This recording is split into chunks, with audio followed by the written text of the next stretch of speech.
Welcome to the podcast for Boomer Women, where we are embracing the journey. I'm your host, Agnes Knowles. Do you want to join me for a glass of wine?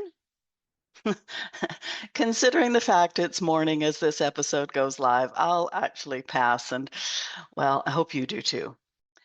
The conversation today revolves around our alcohol consumption. Emily was a wine mum.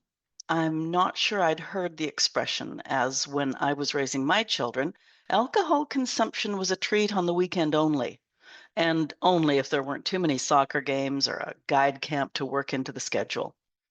But at this age, time, opportunity, finances make sitting down with a drink or two in the evening much easier. And it's certainly socially acceptable in my circle. I know the health risks. You do too. So, with this conversation with Emily fresh in my mind, I've decided to restrict my wine consumption. And don't think that means I'm just sitting with martinis or bellinis or a tall G&T. Wine is pretty much all I drink, alcohol-wise. Emily shares her own experience and the path to becoming a certified alcohol-free coach.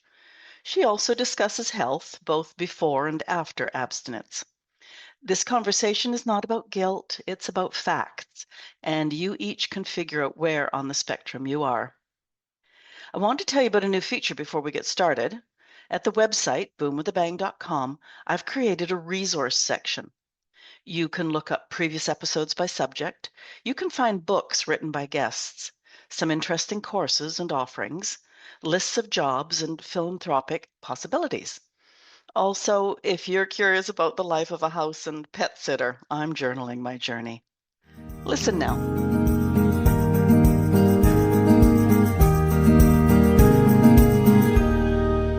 So, what would you do if I told you I was banishing wine from my life forever? Okay, I heard some of you laughing. My guest today talks about wine mum culture. My active mum days are well behind me now, and I spent a lot of time as a single mom, so drinking just wasn't plausible as I was also the main chauffeur. That's one rule that is set in stone for me if I need to get behind the wheel for any reason. It's zero consumption. But this later midlife season is different, I must admit. When the kids were younger and money was tight, my reassurance was that as long as I bought a bottle of wine on the weekend, we were okay. Needless to say, I always found the money to buy a bottle of wine to reassure the kids. Nowadays, finances are more comfortable. My responsibilities after 5 p.m. are pretty much non existent. So, yes, I'll admit it. I often have a bottle of wine on the sideboard, and I open it if I darn well please. A few friends who I share wine with plan sleepovers, so no one is driving. And that fact, plus the great food that always shows up, results in more wine consumption than usual. I do know that we all consume more wine now than a few decades ago. There are a lot of changes for us as we traverse our 60s and 70s. Children are independent, or not. Spouses often have left or are leaving or have interests that don't interest you. Jobs are being retired from with not enough planning into what we're retiring to. Different stresses, perhaps, but same stress load. I had a guest last year who called it gray area drinking. You don't need a drink to help you plan breakfast, but it's more than just one because it's a toast to the bride. Today's guest talks about liquid courage, relationships that don't revolve around wine, and navigating social situations with ease. Does any of that sound familiar? She is now alcohol-free. What more appropriate morning than December 25th to realize alcohol was not your friend? I think she'll share her story with us. Emily Allen, welcome to the podcast for Boomer Women, where we are embracing the journey. Thank you. I'm so happy to be here. Oh, now, why are you chuckling? I enjoyed listening to your Oh. intro. It was very accurate. But at least you were rubbing your hands in glee, going, oh, I can No, get my fingers into her. No, that's no, great. absolutely not. No, no. Okay, perhaps the most obvious place to start. Do you mind expanding on your life as a busy mom and Christmas 2020? Sure. Yeah, absolutely. So I have two children and they are now, one of them is 21 and my son is 17. So one is in college and the other one is still in high Mhm. school. but when they were younger, it was became a habit of getting together with my other, mom friends to either have mom's nights out or even just hanging out with the kids. And there was usually always wine involved, and it became more, it was always at one point it became where it always was. At first, Yeah. maybe when they were younger, it wasn't, but it just became like almost became the focus point of the getting together part. I mean, it was a way to vent and to share what was happening, but it was also just to get, that buzz. Yeah. And it was a way to socialize too. Like I felt like this is the way that I can connect with other moms. Nobody in our group was not drinking. And you kind of thought if I decided not to, would I still be, invited to these things? Of course, at the time, I wasn't thinking about not. Um, and so as time progressed, and then this Christmas morning was December of 2021. No, it was 2020. I'm sorry. My quit date was in 2021. So it was right at the end of 2020, the first, COVID Christmas. And I had noticed during the time of COVID, the isolation time, that I was still socially drinking, but I was by myself, at home in my kitchen. After dinner, just sort of stayed in the kitchen and continued to like scroll the internet, but and with a, Mhm. wine in hand, that I could just refill and only have to walk over to my refrigerator. So I was aware of it, and I had questioned, I was just sort of tired of not feeling good anymore, of waking up hungover. I was like, this is just ridiculous. Um, so that particular day, Christmas Eve, I had stayed up, wrapping presents, finishing up, and just, pouring my glass. And when I woke up that Christmas morning, with that hangover feeling, I was like, this is not worth it. This is not how I want to be for the rest of my life. And at that point, I really honestly couldn't see what was going to happen to make me stop and for that to become the rest of my life.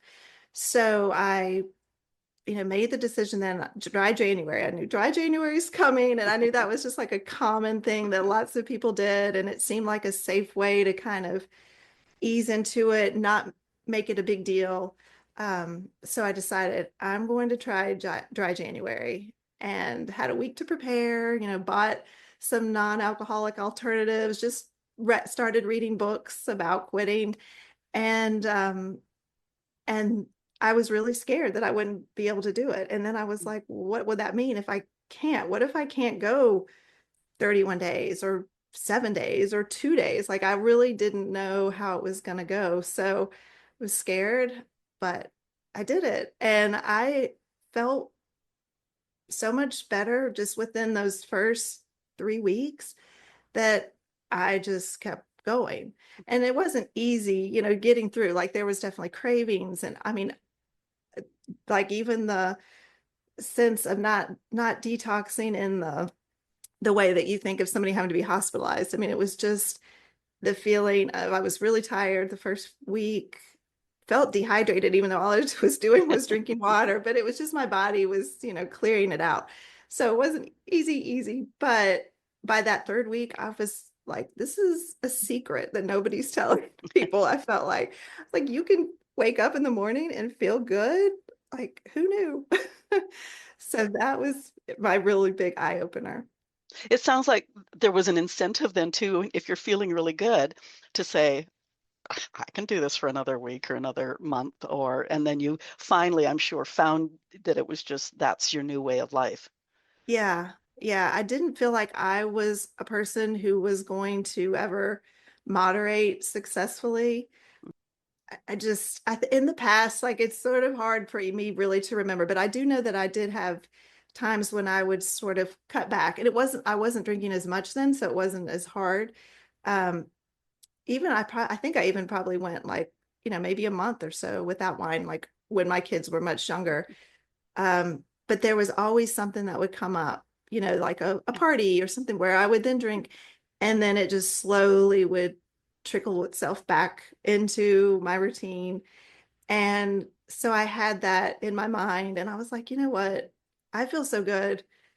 This feels like a whole new way of life for me that I'm not even gonna tempt with moderation. So yeah, it's it's so like solid in me now that it just feels like this is the way I was meant to be. But it was so hard at that point to see that. Like I just had no way to know that this is how I was going to feel because it was such a part of my identity, my routine, my social circle. So it was hard to see it. I couldn't see it. And but then once I kind of just broke through that, I was like, this is it. This is how I'm meant to live the rest of my life. Well, and I will admit too that sometimes, you've had a really, I do client work and I have a really difficult client or the end of my client week, those periods of time when I have clients, it's over. It's like, oh, good. I can celebrate with a glass of wine or I Mhm. can, I hesitate to use the word self-medicate after a hard client, but it is. And so those excuses become looser and looser. Hmm. Yeah, and with motherhood, especially like young motherhood too, I feel like it's so ingrained in us now. It's so normalized, and everywhere you look, it's like, little cups that say mommy juice on them Yeah. or wine glasses, not really cups, but the just all of that just being put into our subconscious constantly that this is accepted. This is not only accepted, this is what you should do. This is your self-care.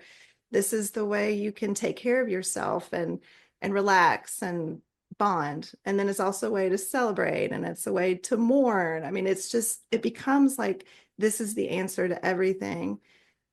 And I feel like it really has been targeted towards women more recently, like you mentioned, the percentage of women drinking has really gone up over the last few decades. And and I think that young women too, if the young mother stage is where it sort of is the entry point. Um, I don't watch a lot of TV, but the ads that I see from on occasion, mhm. yeah, it is those young moms, and alcohol is always part of those shows, Yeah. and in movies, that sort of thing. So it really normalizes it Hmm. for the watcher of like, I'm sure they even have a little bit of FOMO, like, what am I missing out? Yeah. I'm not as cool as these moms, Hmm. the TikTok moms or whatever they are these days. I'm showing my age. I'm sorry. No, Uh, I think yeah, I don't participate in TikTok either, but yeah.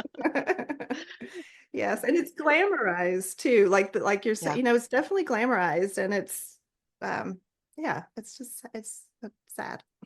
Yeah, yeah. So none of the young moms I know wear 5-inch heels, but they all know how to Right. open a bottle of wine. So, okay, so So, what was your path from being disappointed with yourself to mhm. you're an alcohol-free life coach? Like, what Yeah. was that path like? Yeah, so after that first year, I really was trying to just be kind to myself and go through each like thing that would normally revolve around drinking. I mean, my first vacation, my birthday, the holidays again, because this was January. So I went through everything and was just giving myself like the grace and just like see how this all goes. And then once I had the year behind me, it's like I've already done all these things once, whatever else comes at me, I know I can adapt and do it and get through anything that might have felt like a trigger. Um, and so then I started thinking, it really brought out the entrepreneurial spirit in me. I was like, I'm a pharmacist, like that's my career that I've Oh, had for okay. 30 years now. I just had my 30th graduate anniversary of graduating from pharmacy school. And it's been a great career. I mean, it's fulfilling, but I felt like I want to be able to help somebody else experience what I've experienced, somebody who's, kind of walked that path because it's common, I feel like it's common. Yeah. And I feel like more women are thinking about reevaluating the relationship with alcohol, but maybe just don't know how to go about it. I mean, I sort of did it on my own at first and then got into, um, group programs and stuff with other women who are already alcohol free. And that was nice. But I think that also having somebody with you at, at the beginning, or even when you're just still thinking about it, to kind of help you figure out how it's going to work and how this is going to go, and give you tips and encouragement and being the person who's already walked through it, having that knowledge and inspiration. um so then I just started, I knew about life coaches, just like the general term, and health and wellness. And I looked into alcohol-free life coaching, and I, found that there were certification programs. And so I started following the woman whose program I ended up doing. Her name is Carolina Jodkowalska. It's a last name is I'm just blanking on where she's from. I mean, she lives in California, but her program is Euphoric AF, is like her whole website and everything. And so I looked into that and I was like, this looks amazing. And so I started that in, it was March of last year. So yeah, 2024, March 2024. And then we graduated, got our certifications, and then had some business coaching too after that. And so as I went through that program, I was like, this is really what I want to do. I want to be able to help other women, and also start my own business, like something I never would have thought of doing when I was still, a nightly drinker. Like, never would have crossed my mind. I've done many things since giving up alcohol that I would never have really, I would have been too scared to try. So it's given me that entrepreneurial spirit and that confidence too that I did not have before. Um, And I'm so sure too, when you're dealing with a client, whether the client, I take it you mostly deal with moms or like women. women, yes, Yeah. yeah, and they don't So have to be moms, but that that kind of seems to be what I've been through. So it's yeah, I was yeah, just trying to figure out which gender to use. yes, So yeah, if she's celebrating, oh, I've got a week behind me or something else, you can say, oh, I remember my first week. Or if she's, down in the dumps because it's just like, oh, it's so hard to go to the party, blah. And you go, Mhm. yeah, I remember, because you've been there. So you Yeah, can probably identify with just about everything a client will go through.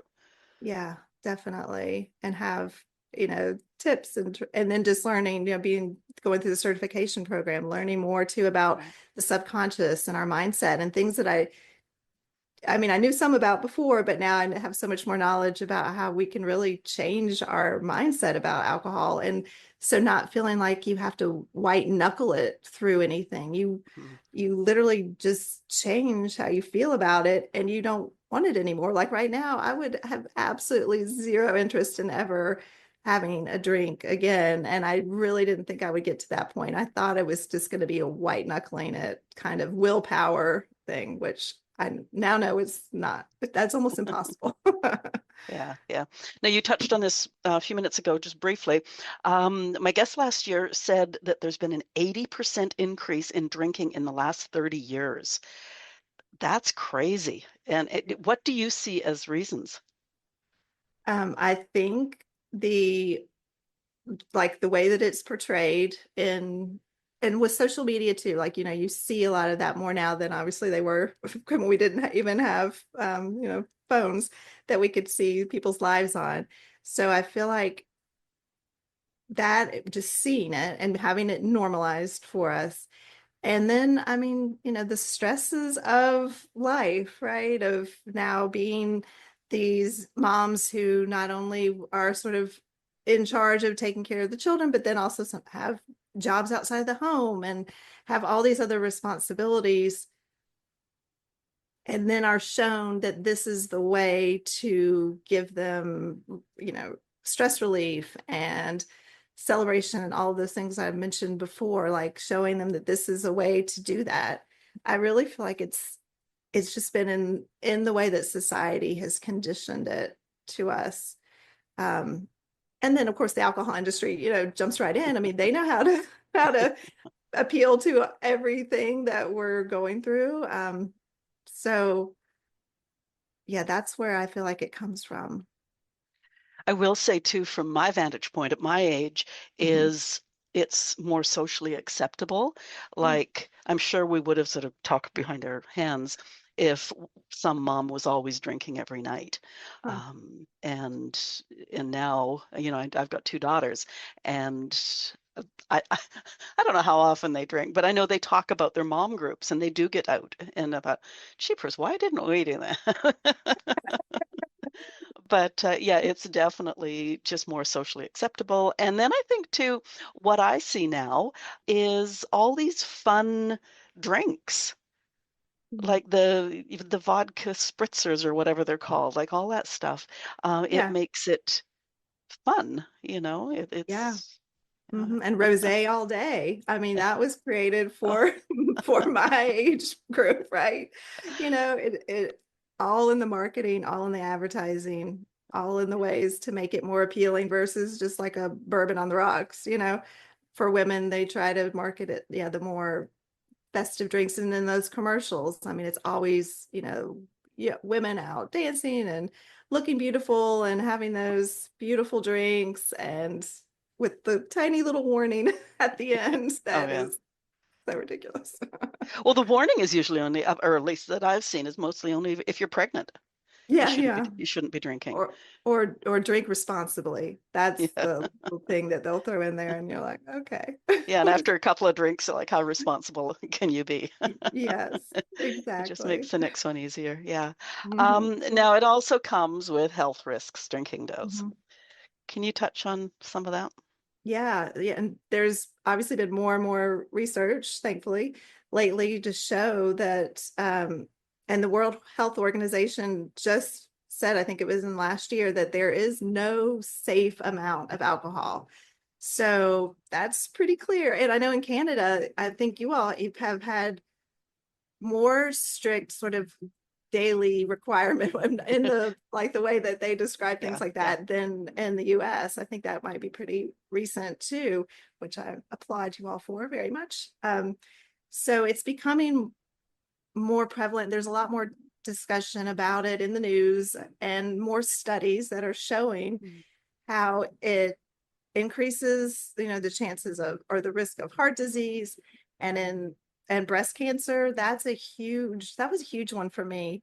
Because I think I thought I was doing all of these things to protect my health by, exercising and eating. I eat pretty much vegetarian, I'm more pescatarian, but all of those things I thought I'm doing all this to prevent me from getting cancer. And here I am drinking a known carcinogen every night. Um, and yeah, and I don't, in 1988, alcohol was declared a carcinogen. And sometimes I don't know how often people are aware of that. I mean, it was sort of news to me when I learned about it. So with the studies showing the increased risk of cancer and dementia now too, they're correlating alcohol use with yeah, increased risk of Alzheimer's and dementia. And then the studies that show that at one point were showing that alcohol was heart healthy, those have all been debunked. And so but people still remember that, like that's yeah. the one that, but one glass of red wine is supposed to help your heart. No, it's not. So yeah, it's definitely not good. It's not good for us. That is for sure. I think it's really easy too when you say a glass of wine. I mean, as a joke one time, I know somebody bought me a wine glass that it literally held 22 ounces because I measured it. And I mean, I'll be honest, I never drank out of it. At least not wine, not wine. I'd have, like a lime and tonic or something out of it or Yeah. something, but not alcohol. It was just like, okay, got to draw the line somewhere. But yeah, like all those silly gifts. And as you say, like Mhm. the glasses that, say mom juice and all that sort of stuff, Yes. it Yeah. doesn't help. And women metabolize it differently too. Like it gets into our system more quickly than in men. Yeah, and then as we get older too, that's the thing around like the perimenopause, menopause stage, the way women metabolize it changes again. So women just metabolize it differently than men just in general. And then when we come to the perimenopause, menopause stage with the hormone changes, it's metabolized differently. It stays in our system longer. It actually increases the estrogen, which then, which is what the link with breast cancer is. And then that also doesn't help when you're trying to figure out your hormone balance with menopause and perimenopause. Um, so yeah, it definitely affects women differently. And at first you might just think, oh, it's just me, but it's everybody. Like the glass of, or the two glasses of wine you had in your 20s is so different than the two glasses of wine you're having in your 40s and 50s. And that's just physiological. Like there's nothing you can do about that too. So, can you explain what happens to our bodies? I mean, you've talked about with alcohol as we wean off or quit. Like, let's just go straight with quitting. Yeah. How, how quickly do things improve? What are the improvements? Yeah, yeah. And so, and this is another piece of information that's kind of eye-opening. If somebody only drinks on the weekends, that could be a pattern, like, oh, I only drink on the weekends. But the alcohol's effects, if you had your last drink, let's just say on Sunday evening, and then you think, okay, by Friday, all of that's gone. It's really not, because Mm. the hormones that are released, especially the stress hormones like cortisol, that stays in your body for up to 7 days. So you're never really, even if you think I'm just a weekend drinker, it's still affecting you throughout the week with the increased stress hormones, which, give that the feeling of that anxiety. Anxiety is a little more of the extreme versus just the generalized anxiety that's felt when you have the cortisol through your system. So knowing that, it takes, like, after the first 3 days, you are definitely starting to detox and feeling it coming out of your system. Like I said, the fatigue was real for me. Um, and maybe headaches are possible too. And I had a hard time falling asleep sort of on my own during that first few days, because my body was so used to kind of to being not sedated sort of to sleep. Like, if I drank up until 10 o'clock at night, went to bed at 11, there was enough alcohol in my system that I was pretty much just out. But then I'd wake up at 3 a.m. with that rush of adrenaline and anxiety. And that's when the stress hormones have really peaked during the middle of the night, and the numbing agents are gone. So that's what wakes you up to a jolt. So those are not pleasant evenings or mornings either. So that took a few days. I was expecting that to be quicker, but as I was reading books, and so I knew, no, this is normal. Don't worry. And so then by that first week, my sleep was so much better. I could fall asleep on my own, and I wasn't waking up in the middle of the night with those jolts. So that was immediate to me. I mean, a week to me, that equals immediate.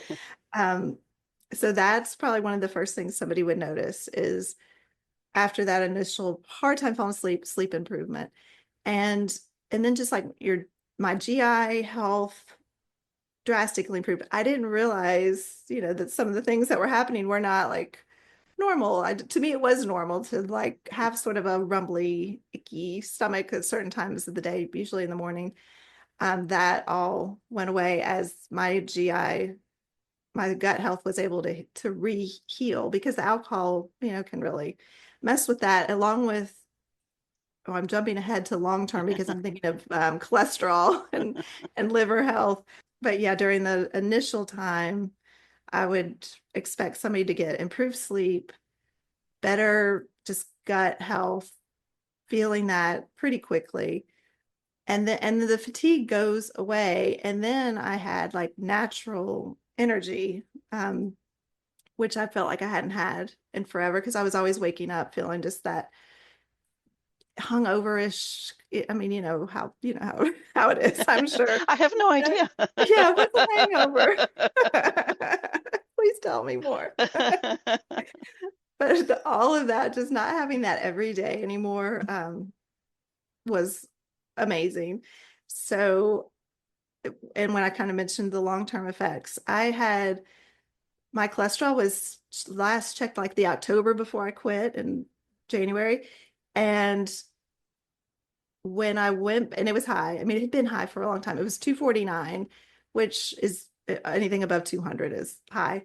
So when I went back in the next October, so had stopped drinking for almost 10 months then, it dropped 50 points. Oh, wow. And he was sort of like, and I'd lost weight too, which, first he was like, wow, you've lost some weight. And then he was like, oh my gosh, and your cholesterol.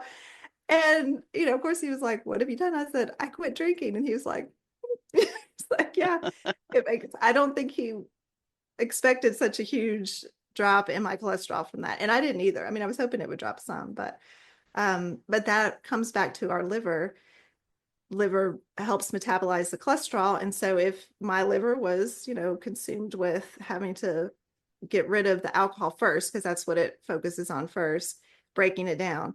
Um, and then that will lead, if your liver is focused on that, the cholesterol will build up and fat Okay. deposits. And that's when the fatty liver happens to. And then also just gaining weight because alcohol is just the extra calories are stored as fat.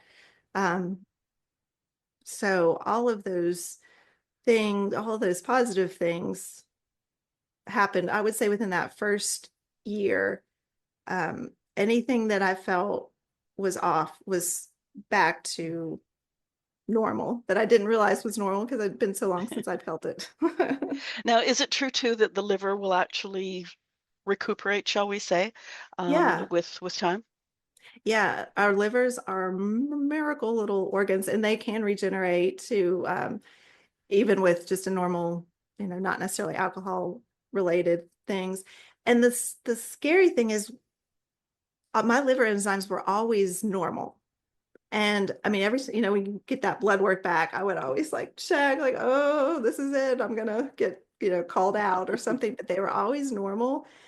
Um, and I've heard that people have had normal enzymes, people who've, have consumed more alcohol than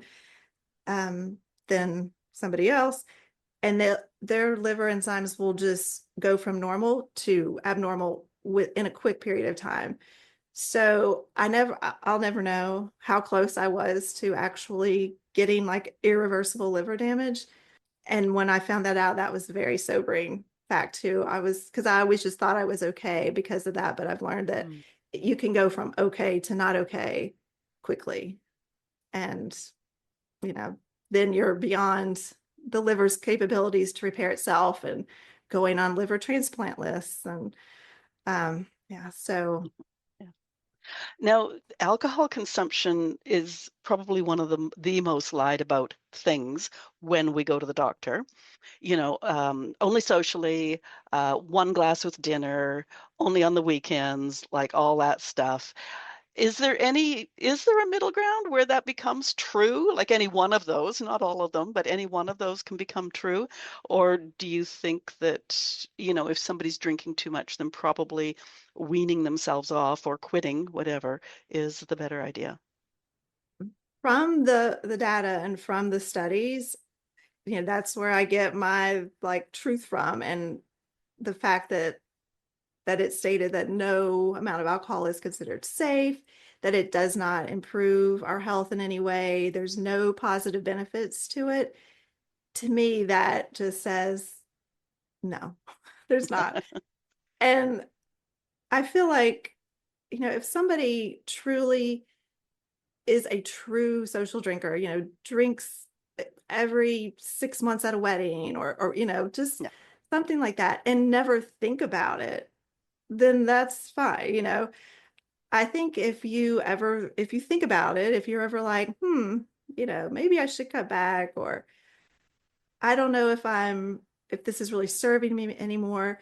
Anytime you've kind of got that already in your mind, I think it's your intuition telling you something. And so I just feel like anybody who thinks about it beyond just, yeah, I'll have another drink at the wedding, or Christmas or whatever, that just shows it's worth taking some time to actually really look into it and seeing how your life could change without it and examining that your relationship with it. Because yeah, it's everybody is definitely different. I agree with that for sure. But Yeah. yeah. Well, as I was saying those two, it occurred to me that um, like maybe only on the weekends, but just one glass with dinner invariably leads to another glass after dinner. But maybe to say if I'm with a group of people, then I'll have a couple of drinks. That may be the easiest one to go to, Mhm. but it still sounds like you're dangling the carrot in front of yourself in some ways. Yeah.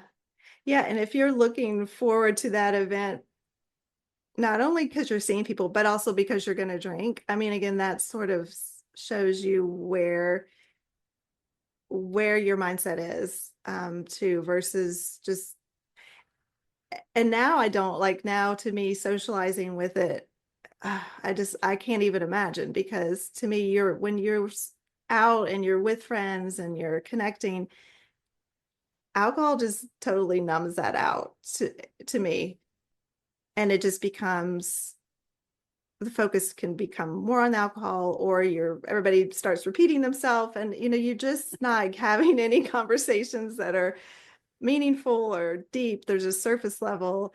And so to me, like the socializing with alcohol doesn't make sense anymore, obviously. Mm. Well, um, and you mentioned also the weight gain. mhm. I used to teach healthy lifestyle things.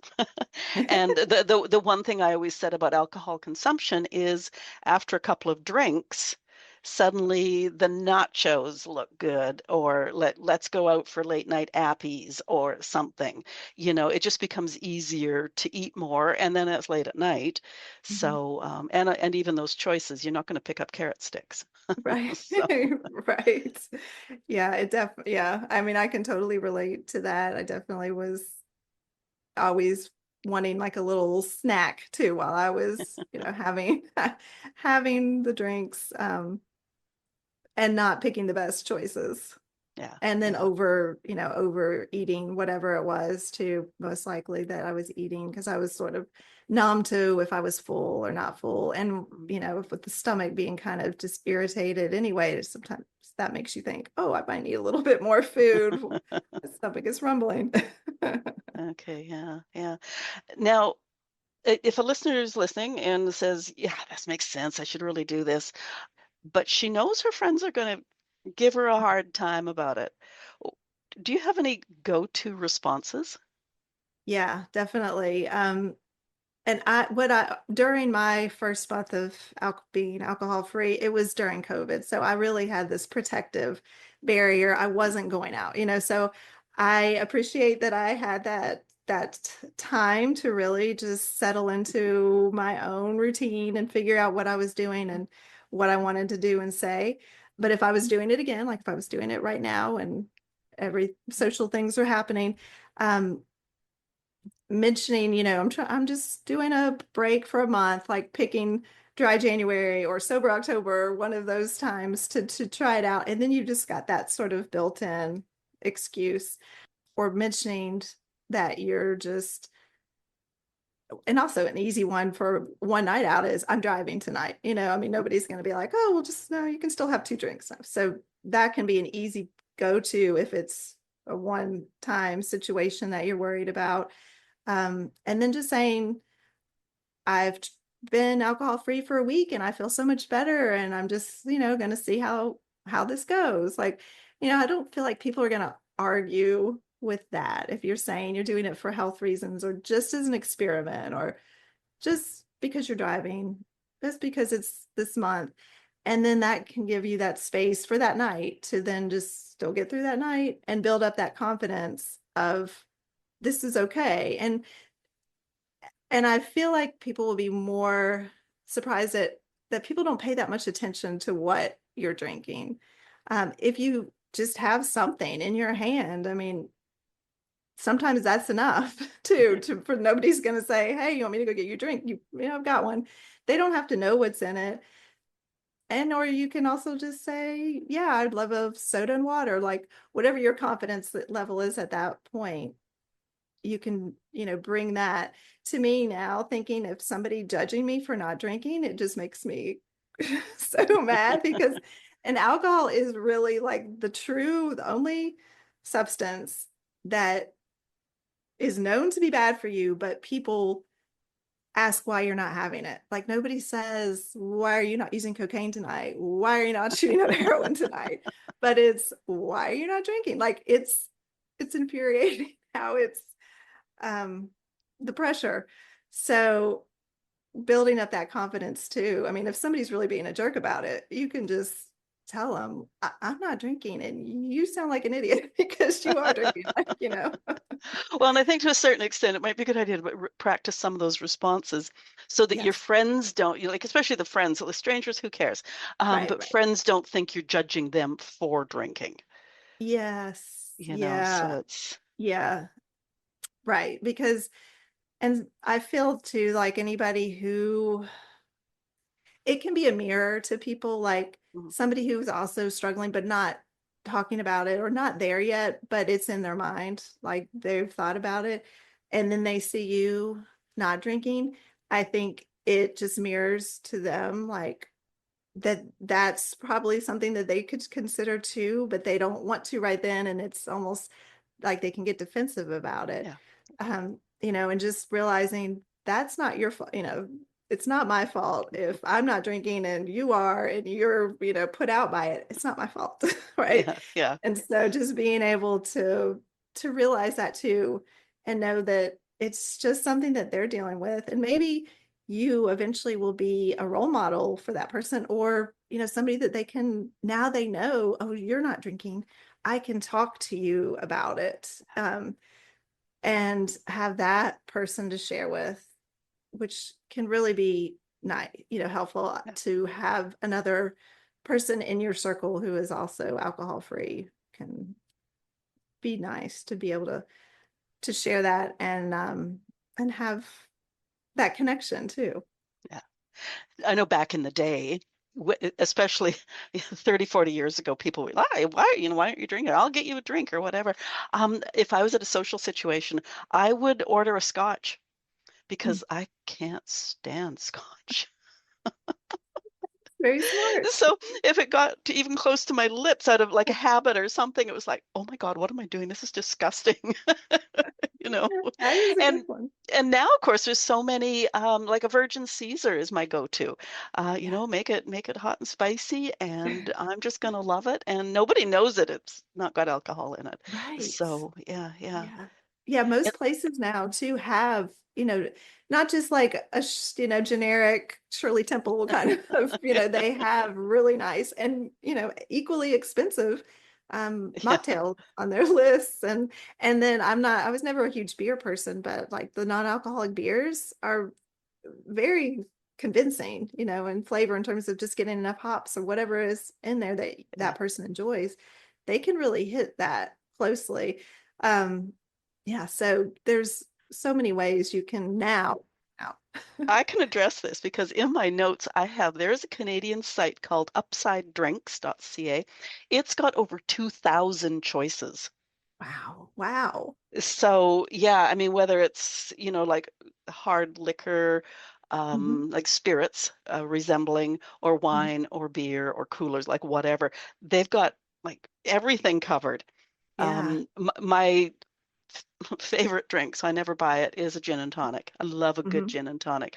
Yep. Um, but I found a non-alcoholic gin that I Yes. love, Which one is and it? Which it, brand it's is? oh, okay, it's called Seedlip. Yes, The, I love oh, Seedlip. oh yeah, okay, yeah. Mhm. So, but I think people just don't realize that, like, oh, I like this specific beer or whatever. I don't know much about beers, but they can probably find a replacement that's non-alcoholic. I mean, as I Yes. say, with 2,000 choices, that blew me away when I saw that. Yes. Yeah. Yeah. Yes. Yeah. Seedlip was one of the first things that showed up in my doorstep during that because I was Oh, trying to order things, yeah, and I loved using that with tonic or club soda and fruit. Just and oh my goodness, yeah, they're very, very good. yeah, yeah. I actually tried to do an online search just because I'd heard that some of them weren't very good. And you can get some of them in the grocery store, Yep. and I find that, yeah, some of them are okay.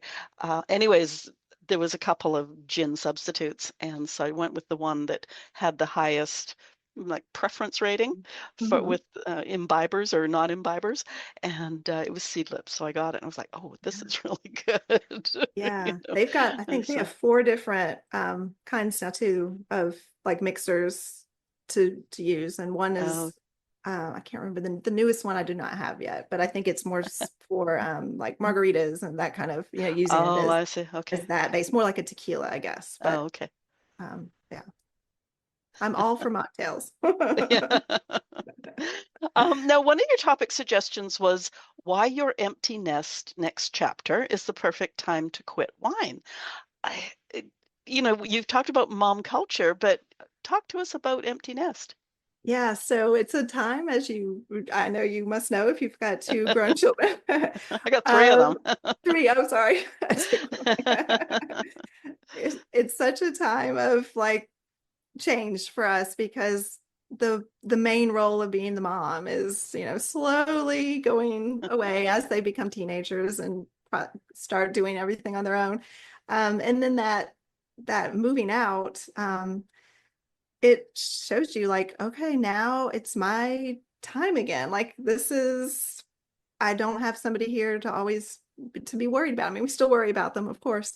And so I've just realized it could be a time when it's a reason to say, oh, I can drink more now. Like I don't have to worry about some, well, them seeing me too, which could be a whole nother thing, but also just, driving somewhere or Yeah. just the things that or getting up early for, a soccer game on Saturday. Like all of that is gone. And now it's just your time. And so it could go one way of somebody thinking we can go out more and drink more and not worry about things.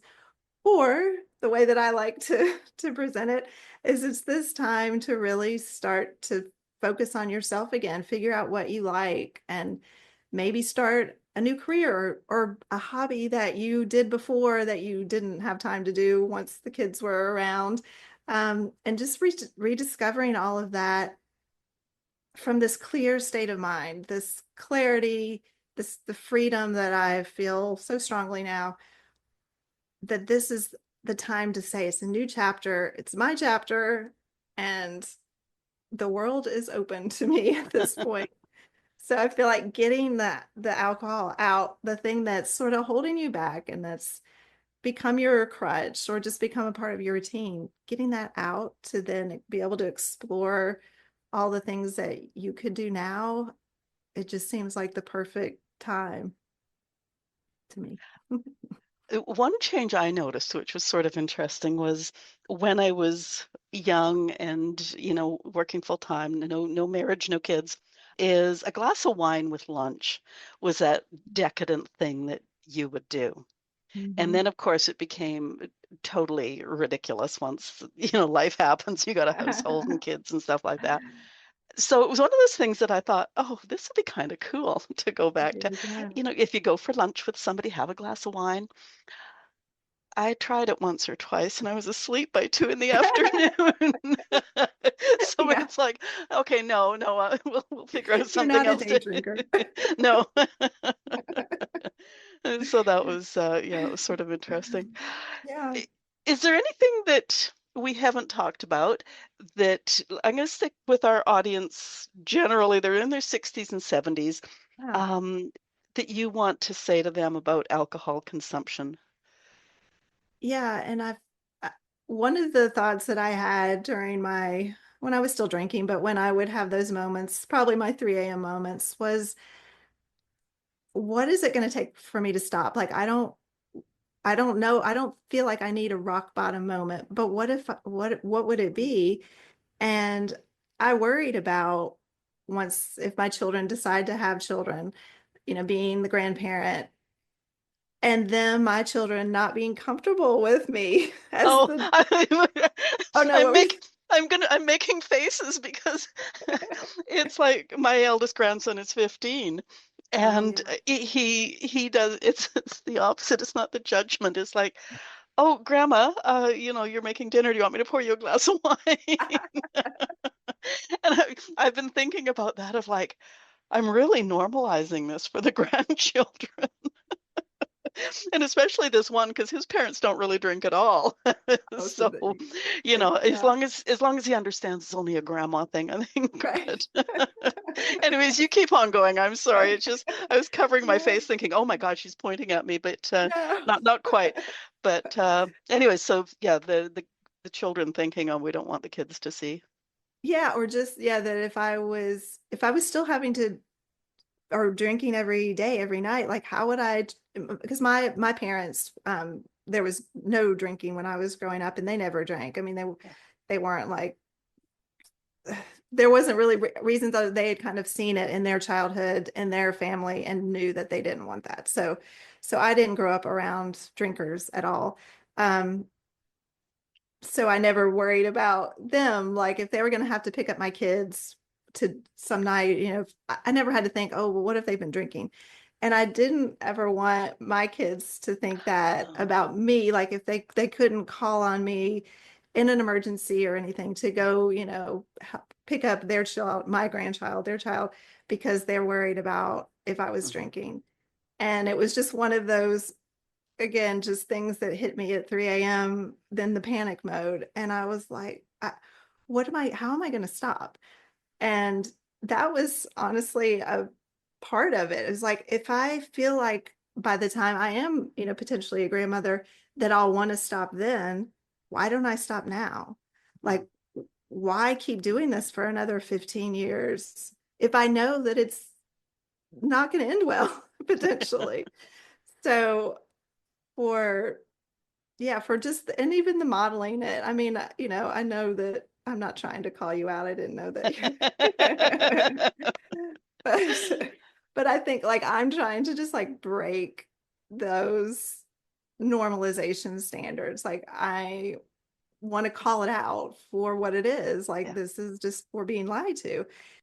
And my children, my daughter, I mean, she's 21, so she's legal and to drink now. And she's sad, like she'll still drink. I know she'll tell me too when she's had, but she's always like, I drank less than anybody else and everybody's hungover this morning and I'm not. And she talks freely with me about it, and I know that she's seen the changes, and Mhm. that makes me feel so good. I mean, I'm never going to say don't ever drink, but for me to be able to model the change to her is powerful. And then with my son, I mean, he's 17. I don't want to be naive, but he Yeah. doesn't talk about things as much. But I still know that he knows what I'm doing. He knows about this change, and he's so excited for me. And mainly, he wants me to get Instagram, like go viral on Instagram. Like, I don't think I'm going to go. Well, probably not with this. Who knows? I mean, could buy something else. But so just that pride that they have in Mm. me is powerful. So yeah, so for someone who is in that, more in the grandparent stage, it's never too late to change is the thing that I feel like too. I mean, if somebody decided then I'm going to quit, I mean, that still is showing, your grandkids, we're never too old to quit. We're never too old to learn something new or try something new now that we did quit. So, Well, and I know too when the kids were younger, as I mentioned at the beginning, I did spend a lot of time as a single mom. mhm, And because I'm one of those people, I call a spade, and I can be silly and goofy and stuff like that. I never wanted anybody to say, "Oh my God, how much did Agnes have to drink the other night?" mhm. So I would never drink in social situations so that people knew that if I was, giving them a Yeah, hard time or being silly, that's who I am. And I find myself now at this age also in social situations. I will often choose to not drink for the exact same reason yeah, of you can't judge me for drinking too much because guess what? It's tonic and lime. yeah, That sort of thing. If you think I'm being silly, well, that's who I am. So yeah. that sort of thing.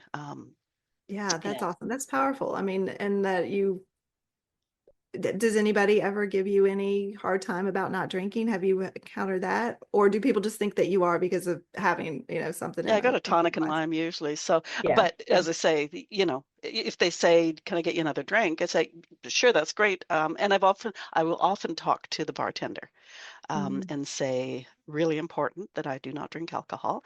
Yeah. So if somebody's coming to get me a drink, it's only tonic and lime or something like that, you know. I've been Yeah. known to chat up the bartender. That's So, awesome. That's a great tip too there. now, you offer programs. You have two programs, is Well, I have the one-on-one group coaching program. I mean, not group, excuse me, the one-on-one it? private coaching. Group's not yet. And then single sessions, because sometimes I feel like maybe somebody just wants to really like delve in a, an hour and talk about what they're going through to see if they want to pursue the more intense, 12-week program. Um, but the 12-week program is a one-on-one. We have, Zoom once a week, and it's just, me and the person. They also have unlimited texting, so you can get in touch with me basically. You don't have to wait Yeah. to the next call, right? So I have that, like we can be in communication throughout the entire time too, via text.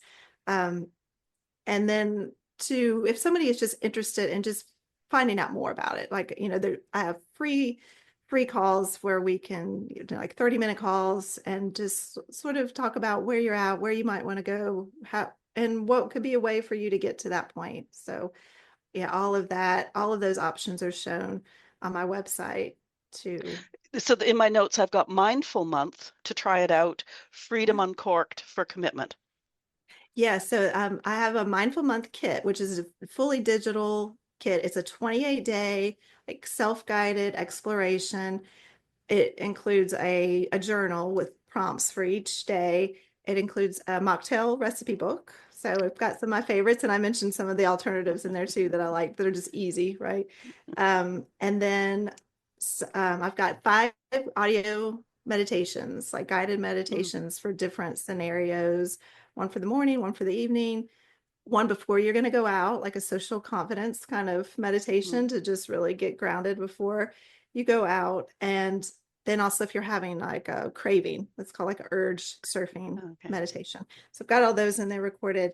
And then some like little emergency support cards you can download on your phone. So if you're out, I've got one with like social connections, like things to say if somebody offers you a drink. It's totally directed towards that, so you can have it on your phone. So that's just like a kit that is, again, it's all as soon as you have immediate access to it, and it's self-guided. So that's sort of a good way to kind of feel it out, like what it might feel like to just be mindful about your drinking for a month. It's not about quitting. It's not about judging yourself at all. It's just a way to be mindful about it. So that is available as well, along with the coaching package. Cool. So where do we find you on the World Wide Web? Yes, my website is Living Free with Emily. I love the freedom part. So livingfreewithemily.com. And that's my handle too on, all the socials, Okay. Instagram, Facebook, Threads. Not TikTok yet, sorry.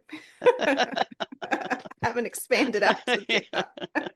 Yeah. It's funny. I was because obviously I was around when TikTok happened, and it was just like, oh, another thing. No. I know. And the nice thing about working with like my boomer age group is that a lot Mhm. of these new ones, they're not bothering.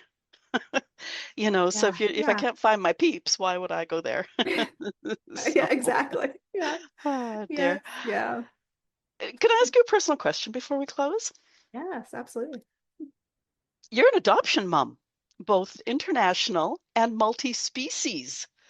Yes, Can you're I ask right. what opened that door for you? So I'll talk about the dog and the cat first.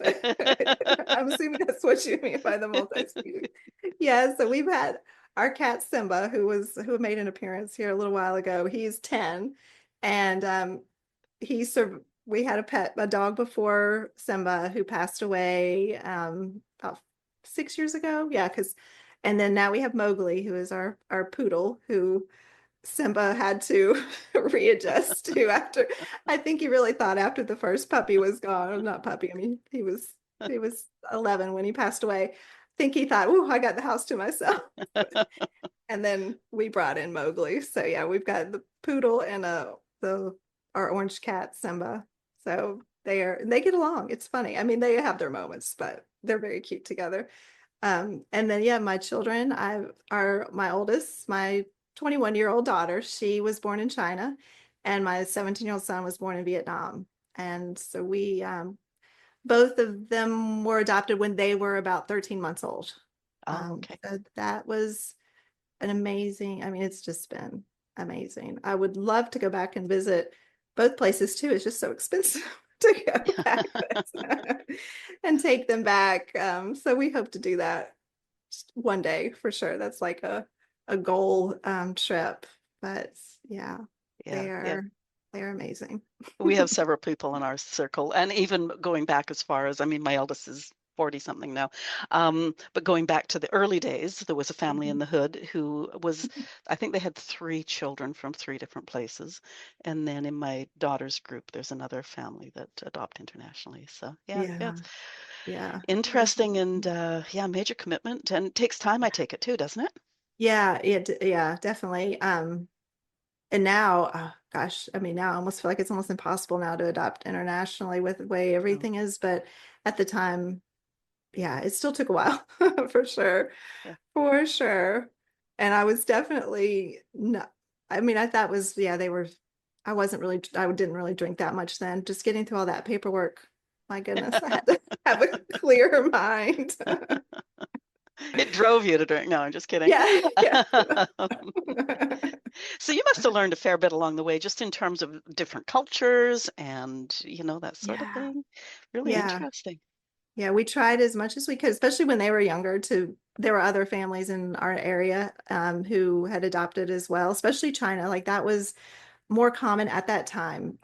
We adopted her in 2005, and so several families in our somewhat small town. So we would Oh, get together, have, little celebrations around the Lunar New Year, and have there was a local Chinese group that of like adults who would let us come in with these little oh, babies nice. and bring them to these celebrations. So it was great. There was not as much for my son, but he was also not as interested in learning the dances and whatnot of of this It culture. goes for any family. You've always got 5,000 photographs of your first kid, and then Yeah, after yeah. that, the other ones say, "Was I adopted? What do you know? Where did I come from? Yeah. Did I just show up at age 5?" Oh dear. Okay. Your website link is in the show notes, and all the links, social, everything are on your page at our website. Thank you. Listeners, double dog dare. What's your relationship with alcohol? Has it changed with age, with marital status, with social circle? Please talk to us. Leave comments where you're listening, or if you're listening at boomwithabang.com, scroll to the bottom of the page and talk to us there. If there was a question I didn't ask Emily, ask it in the comments and I'll get you an answer. Share this episode.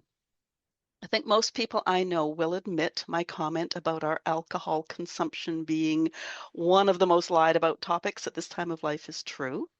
Share this conversation with a good friend and then open the conversation. It'll be good for both of you. If you enjoyed this conversation, click the follow button and help us grow. I'm also registered at Substack. Following there is free. You get notified every time an episode is released. Emily Allen, thank you for being my guest today. And first of all, being so open about your own experience, but talking about the changes and giving us great encouragement to reduce or at least own our alcohol consumption. Thanks so much. Oh, you're welcome. Thank you for letting me be here. Have a great rest of week.